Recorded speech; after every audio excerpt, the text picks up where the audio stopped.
and bound in freedom, peace and unity. Hey, that's so. Oh, yeah. Arise, oh compatriots, Nigeria call obey to serve our fatherland with love and strength and faith. The labor of our heroes past shall never be in vain. To serve with heart and might, one nation bound in freedom, in freedom, in freedom, peace and unity. Arise, my people, arise, my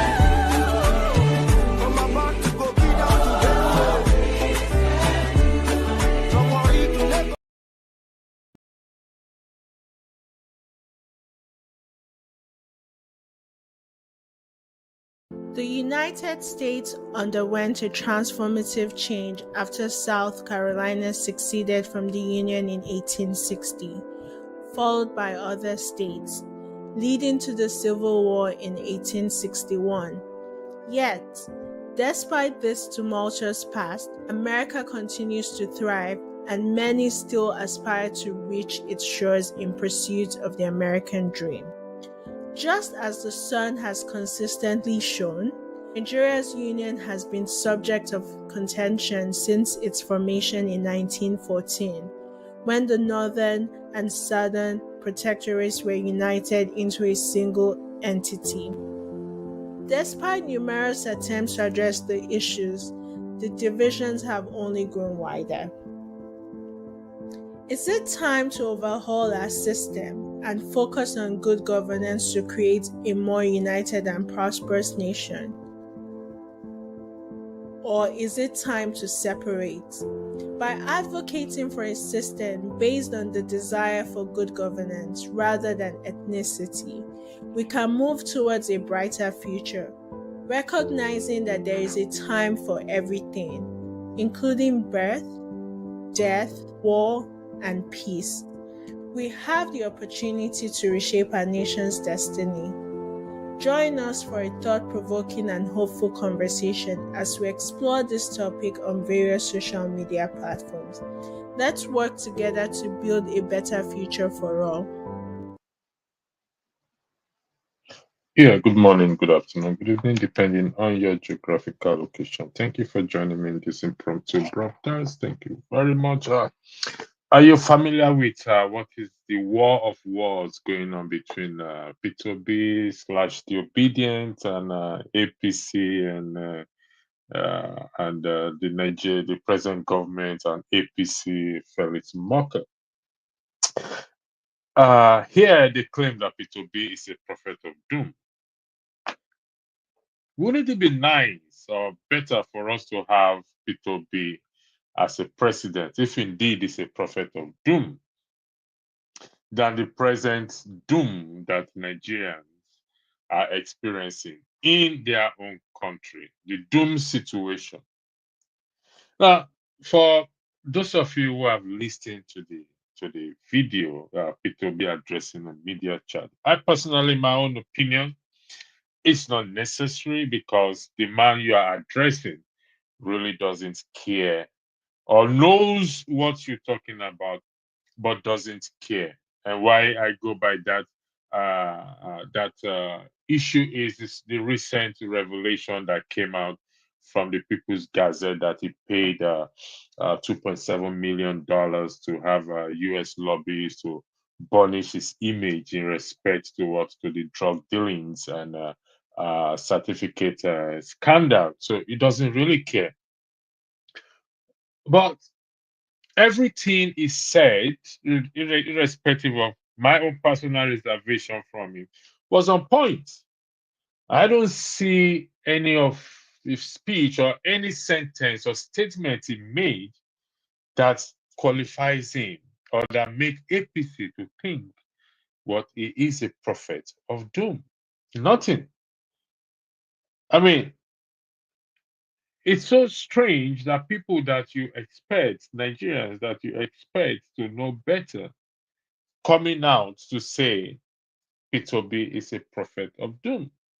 Now, Morka went further to say that Obi is trying to get Nigerians to believe what is not. What exactly is that man saying? And he was asked to clarify himself. He couldn't clarify himself as to what he meant that Obi is trying to get Nigerians to believe what is not. Nigerians know what it is presently. We can feel it. We can hear it. We can taste it. We can see it. That things are not working. And that's what Obi was trying to buttress in his media speech to Nigerians. And when we have such people in position of leadership, and like I said, I would prefer him, Peter Obi, if indeed is a prophet of doom, I would prefer him to be the president of Nigeria at this present time. Because clearly the leadership we have is not leading us the right way. So here is a question or a scenario for Nigerians or for my viewers to weigh in. The president was asked, why did he not put alternative in place before he removed the fuel subsidy? He said, where is the alternative? And plunge Nigerians into what? Into a doom situation. Who then is a prophet? Who then can we say he is a prophet of doom? Now, a prophet of doom is an idiom. Let me highlight it here. A prophet of doom is an idiom that describes someone who is always expecting bad things to happen. Now, in the present Nigerian situation, it's not a case of that we're expecting bad thing to happen. The bad thing has happened and is happening. Because the first day he became president, he announced on his inauguration day, fuel subsidy is gone. And meanwhile, the fuel subsidy, the document or the information is that it's supposed to be, it still has 1 month to elapse before it's removed. So that is somebody who I can describe is what is a prophet of doom. He didn't just prophesy it, he removed it, he implemented it immediately. It has been prophesied that it's going to end in a month's time. June, end of June. And when he came into power, he implemented that prophecy immediately. So who is the prophet of doom here? Is he Peter Obi or the current government? Do these people really care about us? Yes, I've always argued that the citizens will have more role and more responsibility to play than our leaders. I want to go on that area where I stop blaming our leaders because we know that they came out of us. So meaning that they are not different from us, myself inclusive. How can we be better citizens and take control of the country? So if Obi is trying to make Nigerians to believe what is not, the question to be put to Morka, which he couldn't answer, it was put to him. I mean, the videos are there. I don't want to take much time here, but he could not answer the same question. The statement he made. Obi is trying to get Nigerians to believe what is not. He couldn't answer it. So what is not? Is it the case that there is electricity and Obi is trying to tell Nigerians that there is no electricity? Is it the case that there are good roads in Nigeria and Obi is saying that there are no good roads in Nigeria? Is it the case that we have a good health system and Obi is saying that we don't have a good health system? Is it the case that the president spent most of the time in Aso Rock and trying to attend to the nation issue, and Obi is saying that he spent most of his time was in overseas on medical checkup. What exactly did he say that qualifies him to be what? To be a prophet of doom? He spoke about the economy. He spoke about foreign exchange. He spoke about almost everything. Why don't you do your checkup in Nigeria rather than going abroad to do? Now, he didn't start it. In fairness to Tinubu, Tinubu didn't start it. Buhari was spent most of his time in London having treatment. That is where Buhari spent most of his time. So Tinubu doing the same thing is no difference. If Atiku becomes president, it's over 80 in 2027, he will spend most of his time in Dubai. He won't go to London. He will go to Dubai and get his own medical. So nothing new. How does that constitute or make the man a prophet of doom? How is he a prophet of doom? And these are the issues that Nigerians should come out and challenge these individuals rather than us fanning their stupid, sorry for my language, fanning their ignorance. The man went to the extent saying he's prepared for anything that will happen to him. A prophet of doom don't say that. We all know what a prophet of doom is. We have a lot of them walking around the street of Nigeria, even in abroad, prophesying what is not there, telling you what is not there. Those are prophets of doom. Like I said, we may have our reservation about Peter Obi, but if you listen carefully to his media chat, the things he highlighted, the things you are saying that he wants us to believe, Nigeria to believe what is not, those are facts. It doesn't even need to make us to believe it. That's just, if I'm using the word believe, it doesn't need to make us to believe it because we know this thing. We see the blind. I spoke to a blind. I interviewed a guy who was partially blind here. He could feel what is happening in Nigeria. The deaf could hear it, even though they are deaf, they can hear what is happening. That is the country where you see the deaf can hear what is happening in Nigeria. The blind can see, can feel it. And you ask, they will narrate it to you. And you are coming saying that he's a prophet of doom. Take a look at the mirror. Let every one of us take a look at the mirror before we start to say things. The man wants a better nation. He may not have gone about it in a way that is pleasing or satisfying to every one of us. But coming out to say he's a prophet of doom, can you go and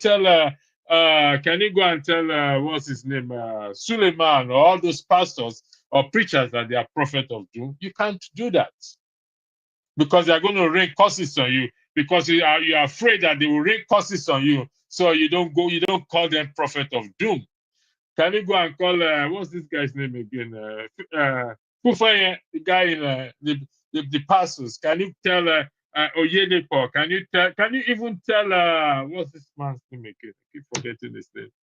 Adeboye, who says that if not for God's prayer, people will pray that a dollar would have been 10,000 naira, if I'm correct. Can you say he's a prophet of doom, even though it's wrong? But it will be highlighted a fact that every one of us know. And again, I say until the citizens we rise up, this issue will continue.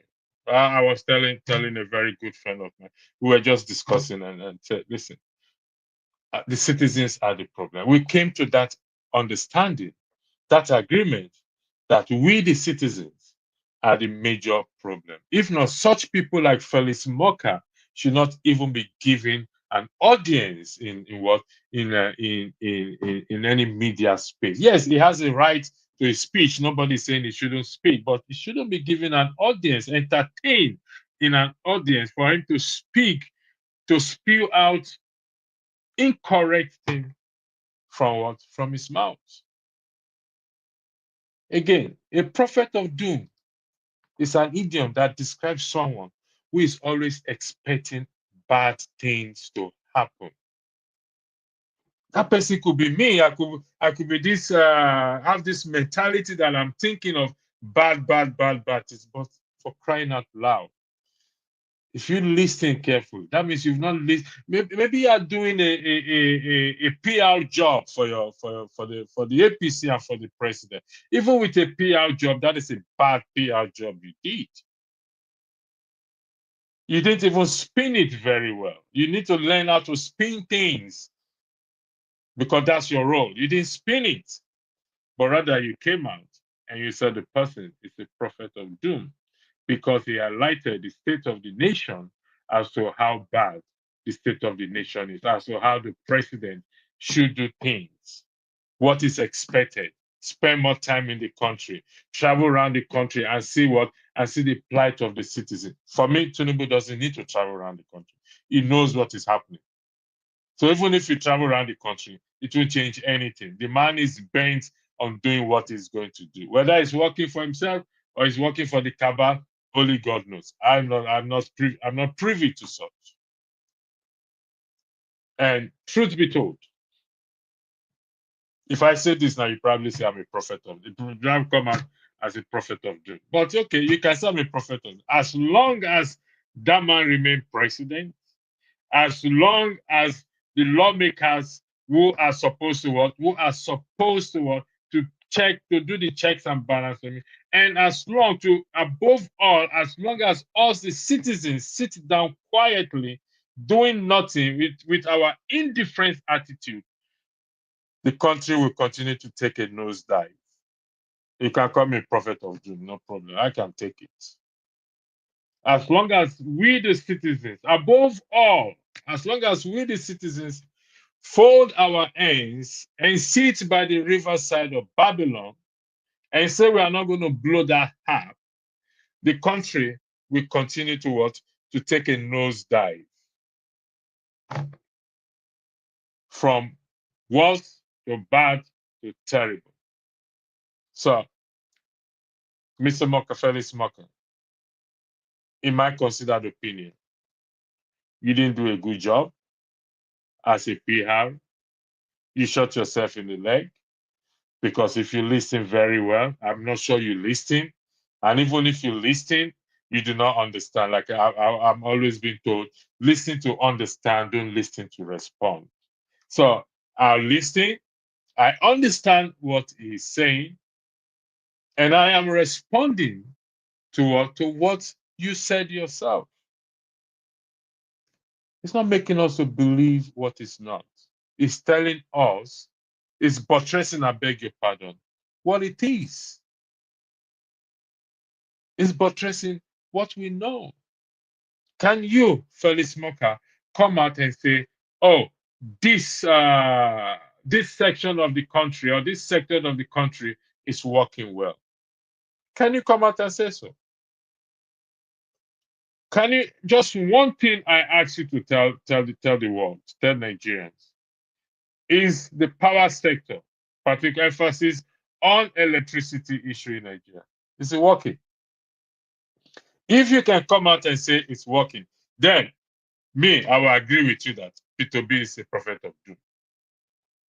Oh, let me make it even let me make it lighter or easier for you. Can you come out and tell us that there are good roads in Nigeria? If you say that, then we will agree with you that P2B is a prophet of doom. But truly, you can't say that. You know the man said the truth. Your principal person is paying or has paid $2.7 million to get his image repaired. Ain't gonna work. I think that's what you should focus on if you really believe in the country. If you really believe in him, focus on that. And don't go about trying to tarnish somebody's reputation or image. It ain't gonna work. It won't work. Like I said, personally, I have my reservation of P2B following his approach after the 2023 general election. It makes me to have my reservation on it. But at the same time, It doesn't mean that what is said in that media chat, it's wrong. It's absolutely on point in everything that is said. So let's take a look in the mirror. And when Nigerians, it hurts me and it pains me that Nigerians, we don't do anything. I don't know. There's a broadcast I'm going to do. I don't want to let it out. I really don't know what is wrong with us. Maybe the sky has to fall on us first before we start to respond or react to these our leaders who don't give a toss about us. Maybe I don't know. Maybe the sky will have to fall. But if the sky falls on us, if you are waiting for the sky to fall on us before we start to react or respond, whichever is appropriate or applicable, we're gonna wait a long time. That may not happen. If the sky falls, that means the world has come to an end. So there'll be no chance for us again. Thank you very much, and until I come your way again, have a lovely evening and God bless.